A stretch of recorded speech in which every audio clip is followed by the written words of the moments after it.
Well, we are very glad to have you here tonight. Our esteemed guest of honor is Dr. Cristina Rosetti here, Assistant Professor of Humanities at Utah Tech. Go fighting tumbleweeds. So, contrary to popular belief, you are not here tonight to learn about John White Barlow, but Joseph Musser. So, this is Christina's first published book. She did do a chapter on Michael Quinn in DNA Mormon, that Signature Books published. But this is her first book, and in the University of Illinois Introductions to Mormon Thought series, which has got some very interesting folks. We were glad to see that the editors were very clear that Mormonism is a broad umbrella, and so the biographies in this series should reflect that. And we appreciate that because here at Benchmark Books, we also like a wide umbrella. So, very happy to welcome Cristina Rosetti here. Thanks, Cristina. Probably wouldn't hurt. I'm going to just rearrange. It is a book and swig show. Don't mind me. Don't mind me. All right, so you either hold it or clip it. I will clip it. I'm just going to pull up my comments. So I'm going to read from something like an adult. All right, so hi everyone. This is wild. I'm Cristina. For those who I haven't had the pleasure to meet, I know so many of you, which is great. I was actually joking that I wrote this largely with people that matter most to me and mine, my parents, my fiance, and my future mother-in-law, who don't know a lot about Joseph Musser. And then I walked in here, and it's a room full of people who know him so deeply well. So that's, it's always its own thing. So I love telling the story of St. Joseph White Musser. And I got to do it in the context of a book series that normally wouldn't get to tell his story. Because as many of you know, series on Mormonism are usually synonymous with series on the LDS Church, which is my personal soapbox. And so I'm grateful, like Brian said, the University of Illinois Press, Matthew Bowman and Joseph Spencer saw the value of Musser's contribution to Mormon thought. And I also know that the many people who consider him a prophet and the true successor to the presidency of the priesthood are as well. This book project began long before I had a soapbox about non-LDS Mormonism and how it is situated in Mormon studies. And in fact, this is the project that created the box I stood on for the last 10 years of my life. Because I don't think you can tell the story of 20th century Mormonism without telling the story of the people who refused to be part of it, who believed that caving to the government, correct expression of religion, or properly American ideals of family life was the path forward for Joseph Smith's restoration. I started this project when I was still a shiny new grad student. How far we have come. And many of you have heard this story either from me or from interviews, but I read Rough Stone Rolling, and I became captivated by Joseph Smith and the restoration he inaugurated. But then I attended Institute, and I attended a YSA ward, and it was distinctly not what I read about in Rough Stone Rolling. But a few years later, I met the Mormons. I met the Mormons who first caught my attention. The Mormons who still believe that Brigham Young was not speaking just as a man when he said that the only people who become gods or the sons of gods are the ones who enter into plural marriage. And along the way, I was introduced to the man who created the intellectual framework for this movement, St. Joseph White Musser, a name that I had not heard in countless books I had read on Mormonism for my doctoral exams, but a name that I find synonymous with the most complicated period of Mormon history, the long end to polygamy. So tonight, I'm going to tell you about him in light of this complicated end and why I think it matters for Mormon history. In my telling of Musser's life and work, I focus on 3 key areas of expression that you can read about in the book. All are found in numerous pamphlets and magazines he published, an effort that singularly spread the fundamentalist movement and still does. I've told many times, and Lindsay Hansen Park has told many times too, that you meet someone and they read Truth magazine and suddenly they're a fundamentalist because he did it really, really well. So Musser developed a rigorous history and theology of priesthood as the power of God distinct from the temporal church. By parsing out the difference between priesthood and church, Musser positioned his movement above the institution, making men like Heber J. Grant specifically inferior to the work of the renegade Mormons in southern Utah. As a poor man at the height of the Great Depression, Musser's work on the economic order of heaven, the law of consecration, offered hope to Mormons with big families who found themselves with no national or church safety net. His work on the United Order laid the foundation for the formation of Short Creek, the historic home of what was once the largest polygamous religion in the United States. And of course, celestial marriage. At different points in his life, Musser was a polygamist, a monogamist, and single. Nevertheless, he retained an ardent belief in the principle and became its most ardent spokesperson in the 20th century. Because for Musser, like his previous prophet, polygamy was the marriage system of the gods. And while all of his thought is worthy of 25 minutes, it's his life that I'm going to focus on tonight. Because while you can hear a lot about how Adam became God, the man who expanded this idea into a coherent theology is worth knowing. So St. Joseph White Musser was born to Amos Milton Musser and his first plural wife, Mary White Musser, on March 8, 1872. In addition to his biological mother, Musser was aware of his father's marriage to Anne Lever, Belinda Marden Pratt, and Anna Siegmiller. Together, Musser's father had 35 children, 10 from Mary White. When Musser reflected on his life, he reminisced, quote, "I was nurtured in the patriarchal law. I believe it earnestly." Polygamy was inherently part of what it meant to be a Mormon. It was something worth fighting for, as he saw firsthand when his father served 6 months in the territorial prison and paid a $300 fine for the practice, the exact same sentence that Musser would serve in 1944 for the exact same crime. But the cost of polygamy was ultimately too high, and in 1890, Official Declaration 1, colloquially known as the First Manifesto, declared an end to the practice. But we all know that story. That was the first end to the practice, the first of 3. Only 2 years after the first manifesto, Musser married his first wife, Rose Selms Borquist, in the Logan, Utah temple. It was the same temple that in 1899, President Lorenzo Snow invited Musser and Rose to receive their second anointing, an event that was simply marked in his diaries, so typical of him, with the words, "Temple blessings," circled. The highest ordinance of the church was conferred upon the young couple when they were just 27 years old. The second anointing was a pivotal moment in the life of this young Mormon family. However, an event that occurred several days after was the catalyst for the remainder of his church experience. In his autobiographical sketch, Musser recalled a day in December 1899 when a supposed messenger from President Snow selected Musser to enter plural marriage and to help keep the principle alive. Acknowledging the 1890 manifesto, he explained his complicated position. Quote, "God's prophet told me to accept the law and keep it alive. His subordinates said if I did so, they would cut me off from the church." So Musser married his second wife, Mary Caroline Hill, on March 13, 1902, under the sealing authority of then Apostle Matthias Cowley. Like his growing family, his fate was sealed. Only 2 years after this marriage, the LDS Church again sought to assure the nation that the first manifesto had actually ended the practice of polygamy. So the second manifesto was spoken over the pulpit by President Joseph F. Smith in 1904. So it's hopefully apparent then why Musser became skeptical of his leadership beginning in this period. Unbothered, though, by what he simply assumed was doublespeak to appease the government, which it somewhat was, he married again, this time to Ellis R. Shipp, Jr. In 1907, a sealing performed in his home by Patriarch Judson Tolman. Unlike the first plural marriage, this one happened a bit too late in the history of Mormon polygamy, and it initiated Musser's first encounter with church discipline on July 22, 1909. The importance of this meeting cannot be understated. After waiting over an hour, he was received into the meeting, which happened in the Salt Lake Temple, by Francis M. Lyman, along with John Henry Smith, Rutger Clausen, Heber J. Grant, and Anthony W. Ivins. I note these men in particular because all of them had either solemnized plural marriages for others or married plural wives themselves after the first manifesto. But this was not what made the meeting significant. What made the meeting significant is that nothing happened. Despite being found out of harmony, there's no indication that he was disfellowshipped or excommunicated. He didn't even promise to change. On the contrary, he left the meeting resolute. Quote, "I had a definite testimony of the sacredness and correctness of the principle of plural marriage and hope to be prepared to lay my life down for it, if necessary."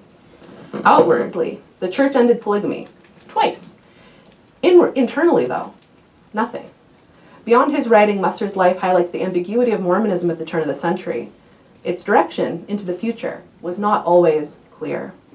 But while nothing happened in 1909, his second disciplinary hearing proved transformative.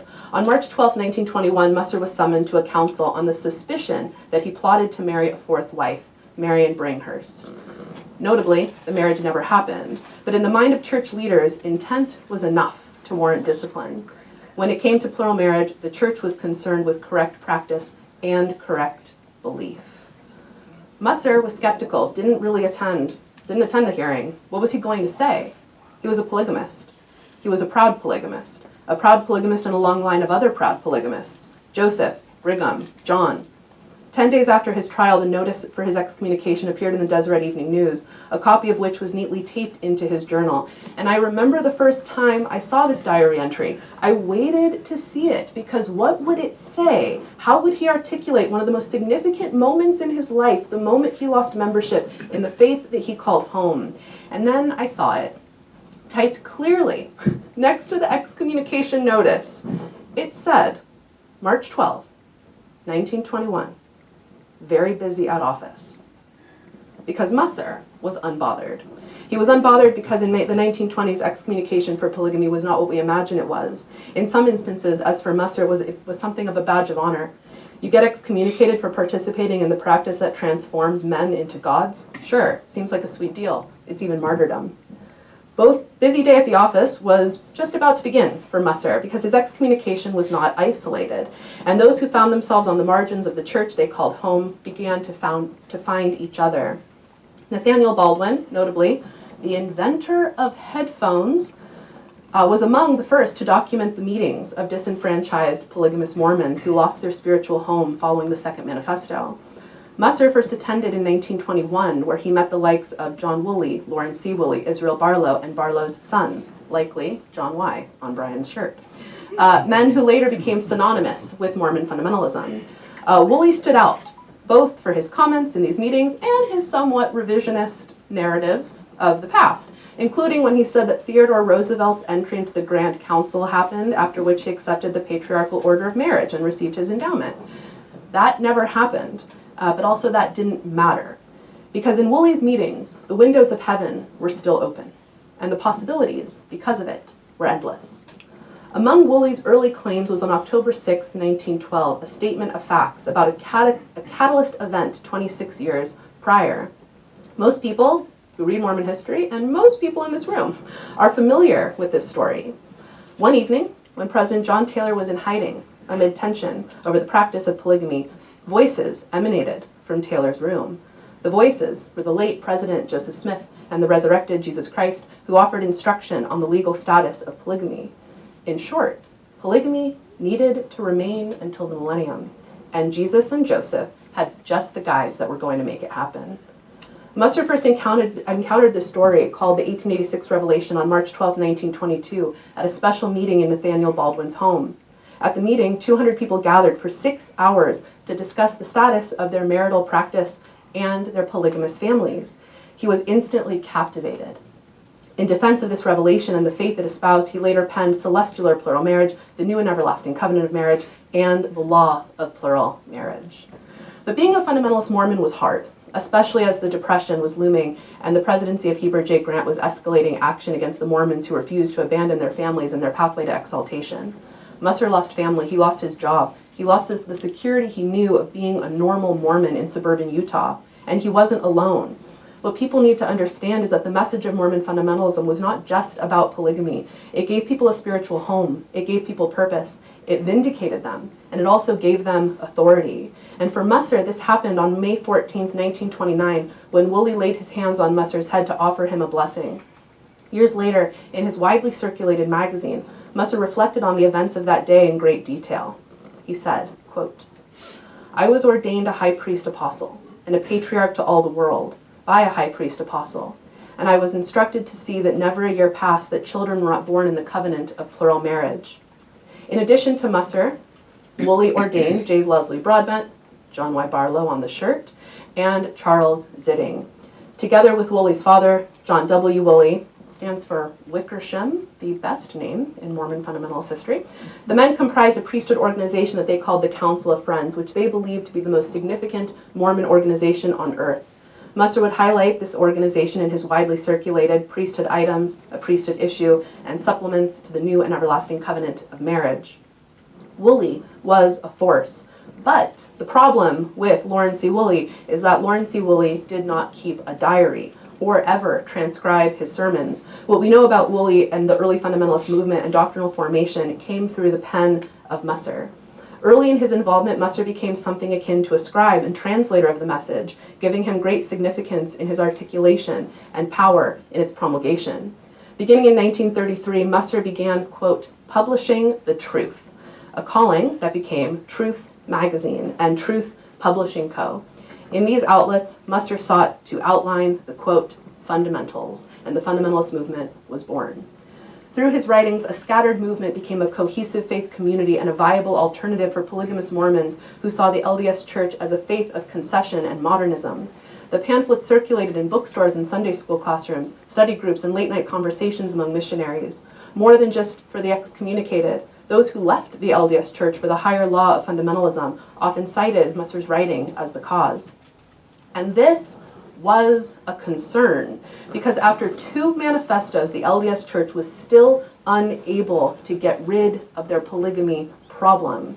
Something more had to be done than simply statements over pulpits. And so during the April 1933 General Conference, President Heber J. Grant issued what became colloquially known as the Third Manifesto. So not 1, not 2, but 3 manifestos.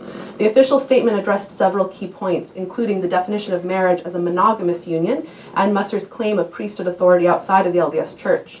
What made Grant's statements different, though, from previous ones was his call to action, which required church leaders to seek out individuals who were unwilling to comply, excommunicate them, and involve law enforcement.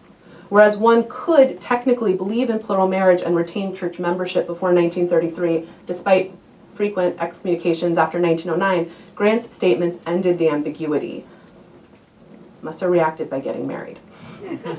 Now that seems casual, but heightened government intervention was actually worrisome. Many of the early polygamous leaders wrote in their diaries about increased surveillance, gossip, and neighbor ratting out neighbor to local church leaders.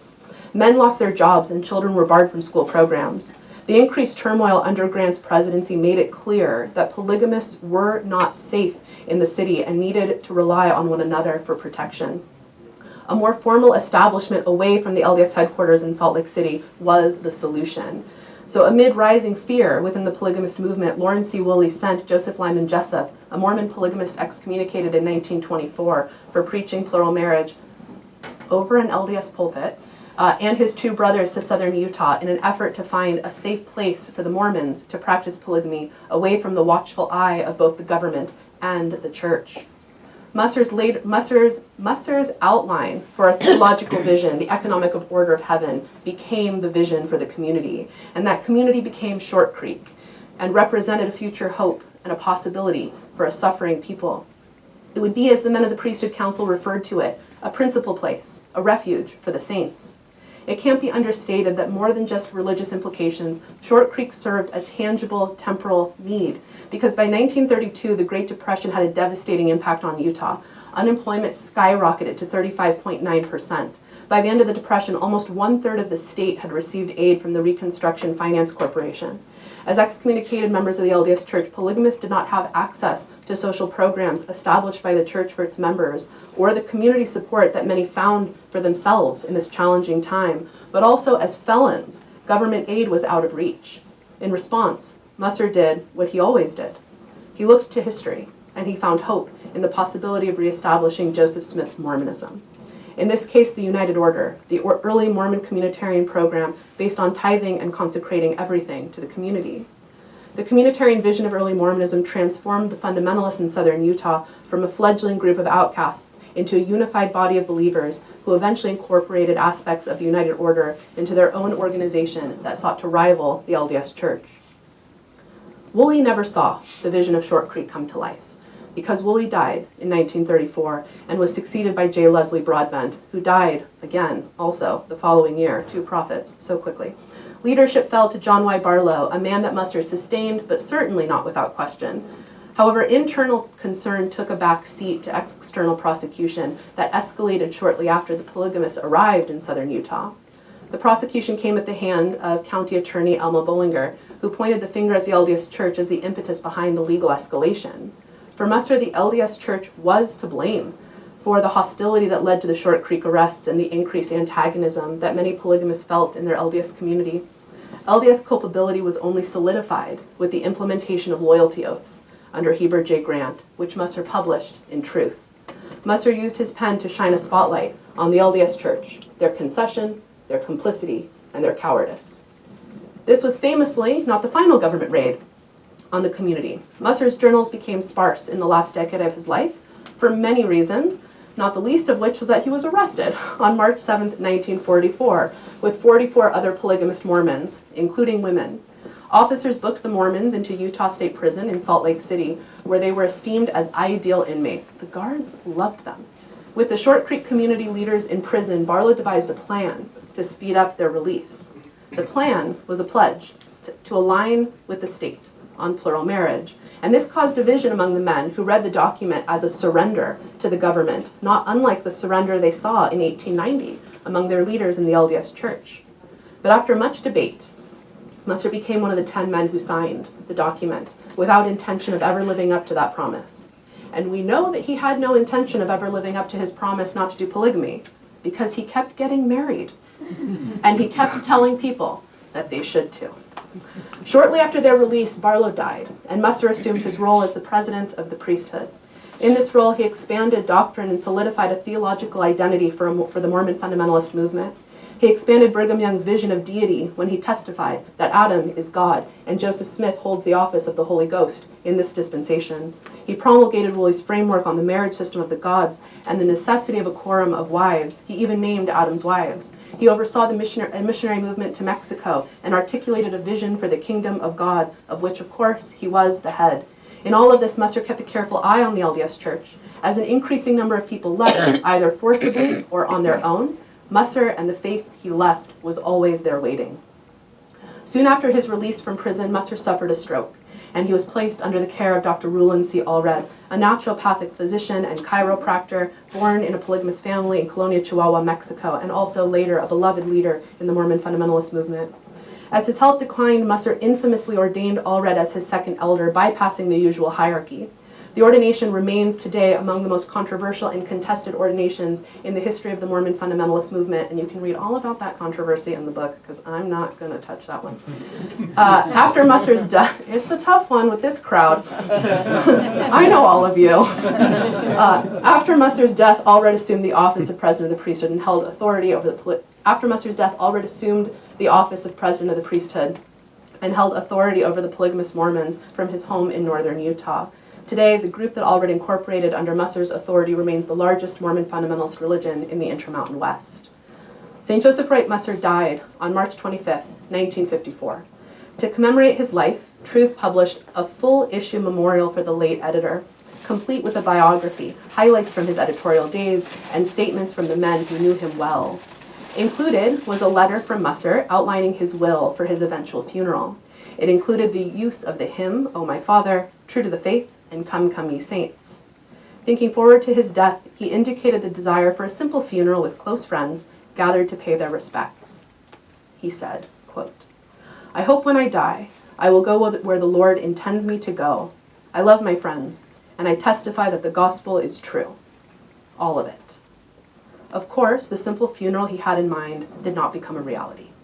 His son, the editor of Truth, recounted that upwards of 1,000 crammed the mortuary to attend his funeral service.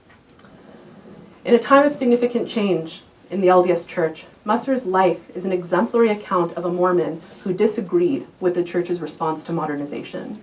Modernity succeeded in shaping 20th century Mormonism, a reality that continues into the present.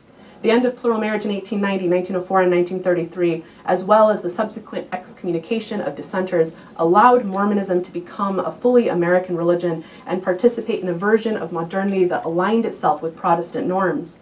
Nevertheless, despite efforts to shape Mormonism into something akin to Protestantism, the things that made Mormonism notorious in the 19th century did not disappear. They never did, and neither did its adherents.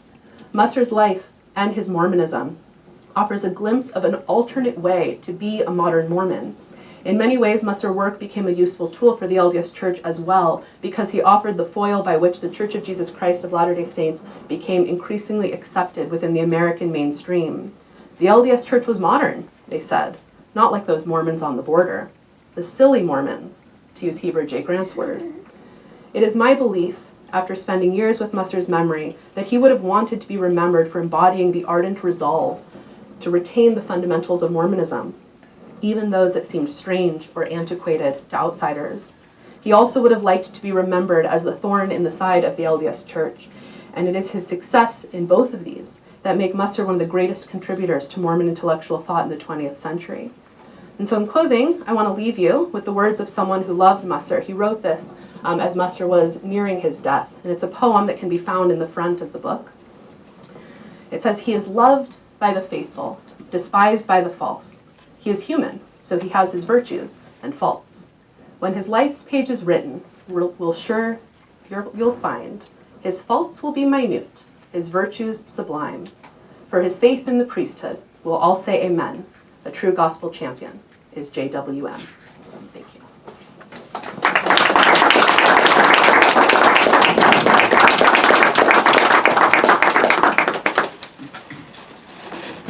All right, anyone with the tough questions, now's your Oh time. no, and I'll direct like all of them to Mary Ann Watson.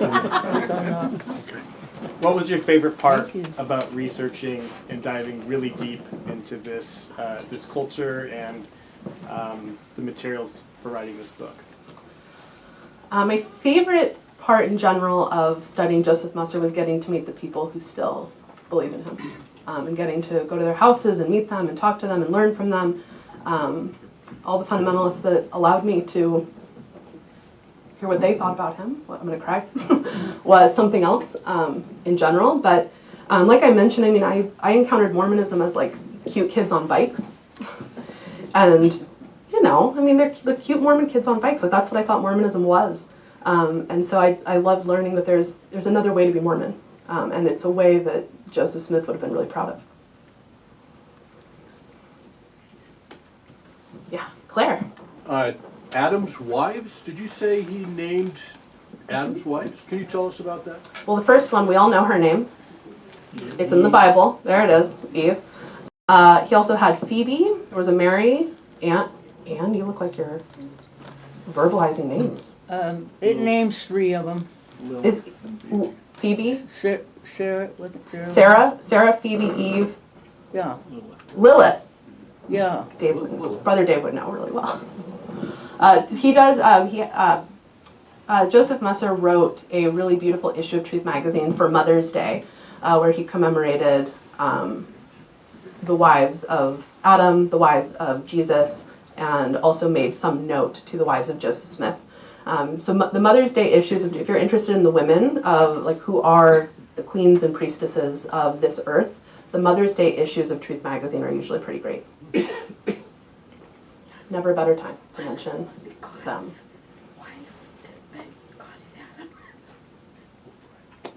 Yeah.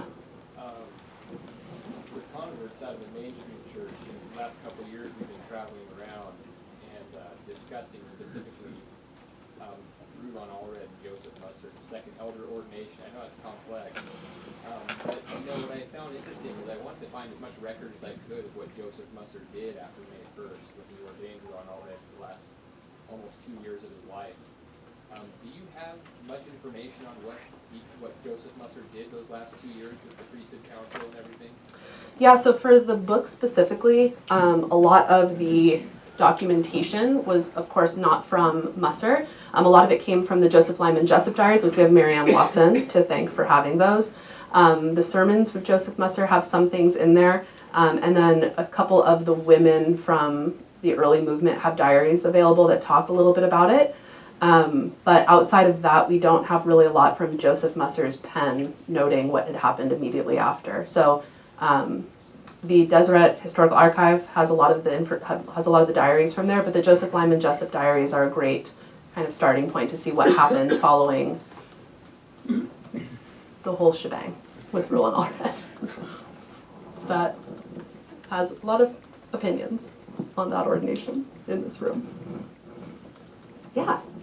as I told you, I lived kitty corner from their house. Grew up with Helen Musser. She died in school, by the way, of a heart attack. But anyway, it was at Irving Junior High when she died. But I'd go study at her house, and it was downstairs and right next to where we would study sometimes. That was Truth Publishing Company right there. And It's right by Salwadi Thai restaurant. Pardon? By Salwadi Thai food. That's where the Truth Publishing, for Well, those who need maybe, a point of reference. but originally it was just in the basement of their home. Yeah. And that's on Elm Avenue and Lincoln Street. So it's that big 3-story. If you're familiar with Sugar House, it's a big 3-story mansion. And some Jeffs lived above that, and some Barlows there. So each floor had different families living there. But it was always interesting. And they were very nice, very kind neighbors. And my mother grew up in that same home that I grew up in. And so she remembers a lot of it. And she remembers it before Mussers moved into it. And she said, which sounds kind of fun, it was a haunted house there for a while in her childhood. But Governor Blood lived there from Utah. Yeah. I don't remember who built it, but after the Mussers died, then it was the Clark family that took it over. So anyway, just Do you know which Clarks? I don't. Well, I could probably Do you know find which out. No. But it was nice to know the Mussers. They were very nice, kind neighbors.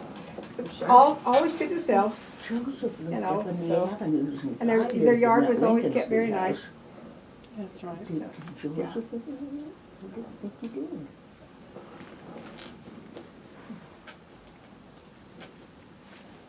Yes, Clark. Can I do two? Is that okay? Yes. How's it going? As someone who was raised in the Church of Jesus Christ of Latter-day Saints and lost trust in the church and kind of found a new path, can you talk about that theme, Oh boy. about losing trust and kind of charting a new path? Because I think there's a pioneering spirit with kind of following your heart and doing something a little bit different from maybe what your parents or generations before you did, and it's kind of a tricky thing and seems to be a theme in your research in this book. Yeah, I mean, I think, because I've had, most of the times I've talked about Joseph Musser have been largely with ex-Mormon or former Mormon audiences. And I think there is a key difference in that whereas many people today leave the LDS Church or move away from the LDS Church and find something else, Musser really believed that he didn't leave the LDS Church. The LDS Church left him. And that's a very different experience where he didn't change. Like, he didn't veer from the faith of his family. The institution veered from the faith of his family. And so in his mind, he was just being a Mormon still. And he wasn't changing anything. Now, I mean, that's hard to do, no matter what. But there is a kind of, there is an interesting reality that people on both sides of this spectrum have seen a kind of concern for how the LDS Church goes. I've joked very often that you read the Journal of Discourses and you can either become an ex-Mormon or you can become a Mormon fundamentalist. You can go either way. But either way, you realize that something's amiss with how the institution has kind of framed Brigham Young in his statements and his comments. But I mean, I think there is something to be said about people have been figuring out just how to be Mormon in the modern world since John Taylor died. That the journey of figuring out how to be LDS in modernity is, we're doing the same thing Wilford Woodruff did. Now, he had a lot more power in doing it, he had a lot more sway. But, I mean, how are you Mormon in the 20th century? It's a really interesting theme just because there's kind of these divergent paths, but Yeah. depending on how you internalize it, it's the institution left or you left, but there's a lot to interpret there. Yeah, and I mean, I will say that the time that Joseph Musser was, and I mentioned in the book that Mormonism in general is not unique. I say this a lot, but Mormonism in this period, in the 1920s, 10s, 20s, 30s, 40s, was doing something that a lot of other people are doing. This isn't just the rise of the Mormon Fundamentalist movement, this is the rise of fundamentalism, evangelical fundamentalism. This is kind of going into the moment of Vatican II, figuring out what modern Catholicism was going to look like, and we get the modernism versus fundamentalism controversies. We get debates in every tradition in America of how are we going to be modern people? Are we going to just double down and retrench, or are we going to try to be American? And Joseph Musser said no to those concessions in the same way that the fundamentalist Christians said, no, we're not going to accept Darwinism, we're going to do our own thing, in the same way that people still refuse to take communion in their hand at Catholic masses. So, I mean, I think that's an interesting thing to consider, is that Joseph Musser is living in a time where most people in America are trying to figure out, what does religion look like now? Thanks. All right. Join us in giving Christina a hand.